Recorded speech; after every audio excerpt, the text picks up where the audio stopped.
Well, let's begin with that news, Justin. Now, a fifth young man has died after being beaten and set alight in an incident of mob violence in Zandspruit in Johannesburg. He and 9 others were attacked in the early hours of yesterday morning. They were accused of terrorizing the community. Masego is in Zandspruit for us this morning. Let's just get the latest from her. Masego, a very good morning to you. What do we know of these latest developments in the story, that of the latest fatality and those arrests? What we know from the police commissioner, alias Mawela Yuveka, is that overnight one more young man died in hospital. All we understand is that this young man had been taken to Chris Hani Baragwanath Hospital in Soweto from the scene here yesterday morning. He unfortunately passed away overnight between the time that they took him to hospital and this morning. We also understand that 3 community members were arrested. It's understood that police officers identified only 1 community member who had witnessed the crime as it happened. They took him door to door, or made him take them to the homes of those people that have now been arrested for allegedly being involved in that crime. Now, in terms of police visibility today, Yuveka, I'm just going to step off shot a little bit to show you that police officers, well, unfortunately, we are at a taxi rank. There are taxi drivers that have parked in the middle of the road, but just behind this Quantum, this white Quantum, there is a police nyala and a police van behind me with a few police officers just maintaining police visibility here in Zandspruit. All right, Masego, you have spoken to some of the relatives of some of the young men who were attacked in the early hours of yesterday morning, those who are accused of terrorizing the community. What did they tell you?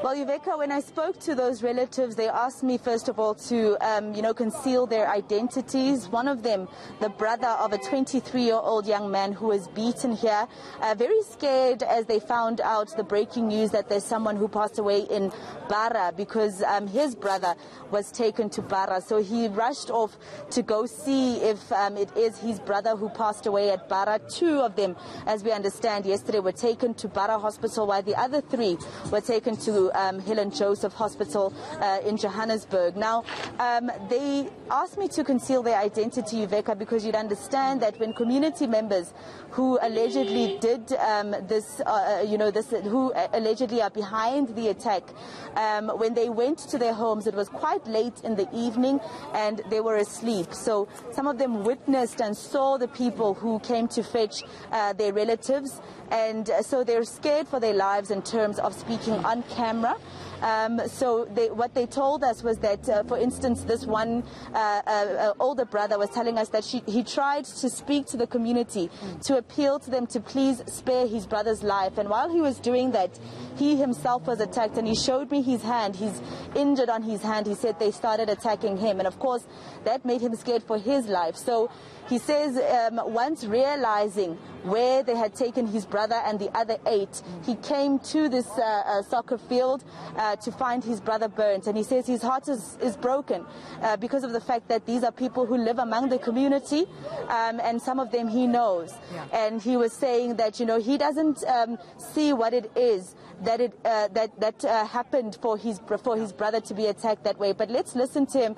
I spoke to him and an aunt of the other boy who was taken to Helen Joseph.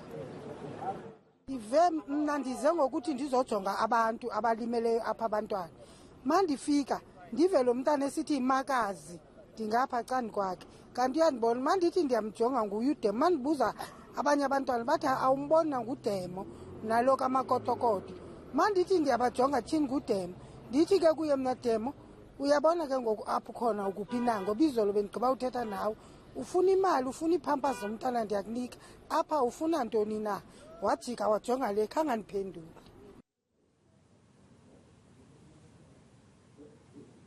All right, Masego, so that was one of the relatives, and I'm just very curious to know about what it is these young men were alleged to have done in the community. We understand you saying the brother of one of them saying that he can't understand why they did this or what it was, but what is the community saying? What do we know of what they've allegedly done, and have they had no luck with police reporting this to police, that they've had to now take these measures or take matters into their own hands in this way?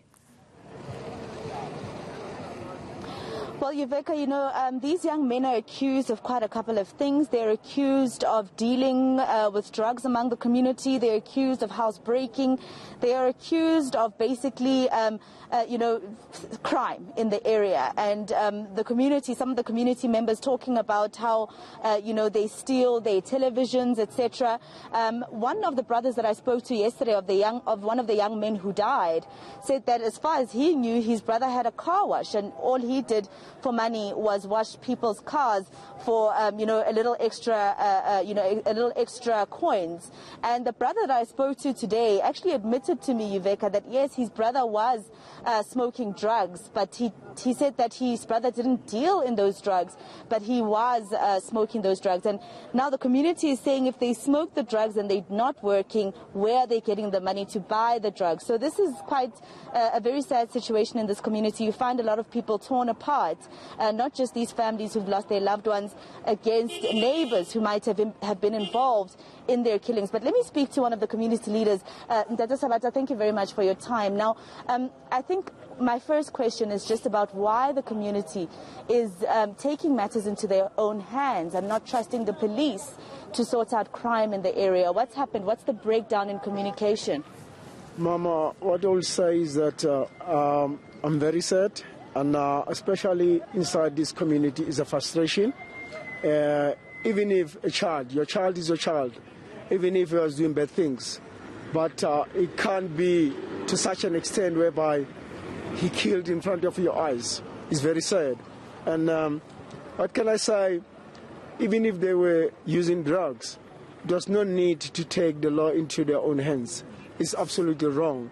And as a community leaders, we stand here saying enough is enough for these killings. And I'm sorry to say this, I'm not trying to be a racist, but the main fact is undocumented immigrants, they're the one as well who did something like that yesterday. Just a quick question. I mean, I see the police officers, they are here to try, I think they're trying to fix the relationship between themselves and the community of Zandspruit. But I think the people are upset with the police, and most of them are blaming yesterday's incident on police inaction. Exactly. Yesterday we have some few meetings with the SAPS in Hanushu police stations. Then is whereby we raise our own issues. Yesterday, if the cops, they did take the action, something like that was not going to happen, because they will come and stand here. They even see the people taking the tires, and people bring the petrol to burn those young boys.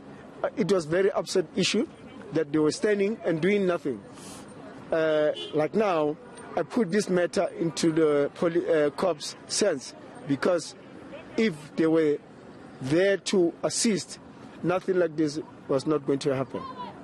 Thank you very much, Ntate Mokgethi, for your time. Well, Yuveka, really a breakdown in the relationship between the police in Honeydew and the Cosmos City police stations and the people of Zandspruit and Cosmos City. I mean, if you look at the crime statistics that the Minister Begitele released last week Friday, you'd see that even though contact crime has gone down, the Honeydew police station is mentioned in all the crimes, in all the statistics as that police station that is among the police stations that have the most reported cases in areas around Gauteng. All right, so deeper issues there with trust in police, I think, becoming one of the major ones there. Thanks very much.